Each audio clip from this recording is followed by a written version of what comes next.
Hello everyone, Electrical Mirror welcomes you to the exclusive coverage of Care4Cable 2025, a premium platform for underground segment of cable. And today we have with a very special guest with us from Polywater, Erik, to share his valuable insights on underground cable segment and on Polywater latest innovations as well. Welcome to Electrical Mirror, sir. Thank you.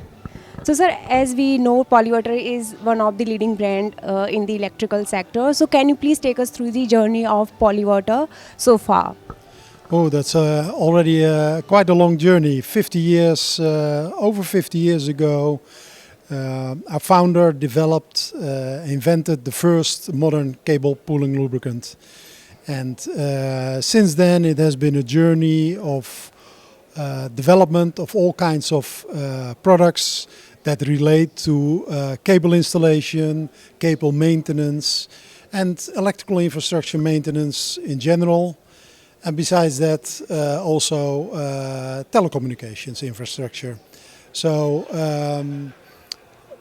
products that relate to cable installation, but also the protection of assets, to protect assets against water ingress, for instance, against the ingress of rodents, snakes, mice, rats, whatever you have and what can destroy the equipment, and cleaning of electrical and telecommunication equipment. As we are well aware that underground cable segment is an emerging market in the Indian market. So, what kind of potential do you foresee in Indian market for this segment, and how Polywater is contributing to this segment in India? Right.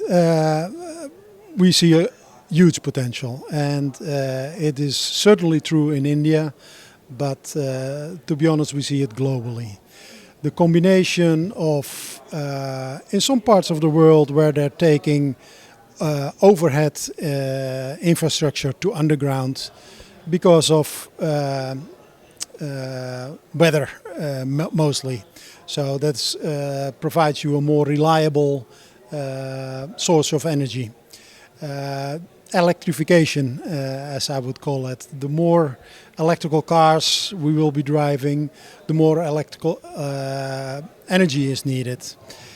At the same time, you see that in a lot of countries, green energy is used. So green energy also, of course, requires cable so that the energy can be brought from the source to the users. And at the same time, the combination of that also requires more cable infrastructure. For instance, in some parts of the world, like in the Netherlands, where I'm from originally, you see that in summertime, when there is a lot of sun and there's a lot of wind, the output of electrical energy is so high that the price becomes negative. So they will actually pay you to consume energy. That's of course an interesting fact. It just tells you that there's a lot of energy going back and forth, and the need for a stable, protected infrastructure system is absolutely needed. So, as Care4Cable has emerged one of the best platform for the underground segment for cable. So, and you have delivered your speech in the first segment, and you are honoring this workshop as a chief guest also. So, what is your biggest key takeaway from this Care4Cable 2025 edition? Well, my biggest takeaway is that there is absolutely a recognition of the audience that we need to think of long term. We cannot think only about the problem we have on hand today. We need to think about the next 50 years.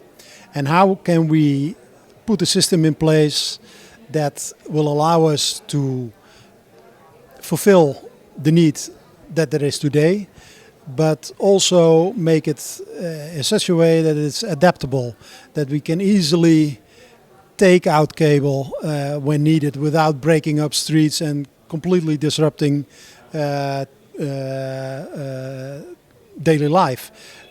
Or if you have to add cable when there's an additional need for cables, how can you do that in a way that, again, without disrupting daily life? So I think the cost of ownership over a long time versus initial cost is something that I hear about a lot, and that seems to be the main message. Last but not the least, would you like to convey any special message to the Indian stakeholders that are attending this Care4Cable 2025 edition? Absolutely. I'm energized by the audience, and I'm very thankful that all those industry experts showed up.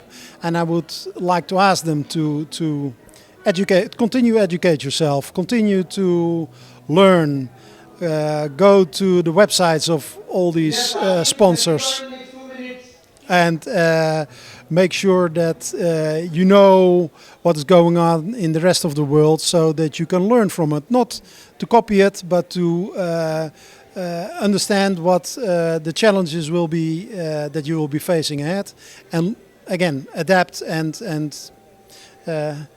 do the best you can. Thank you so much for your valuable insights. It was nice connecting with you. We wish you all the best. Thank you so much. Thank you very much.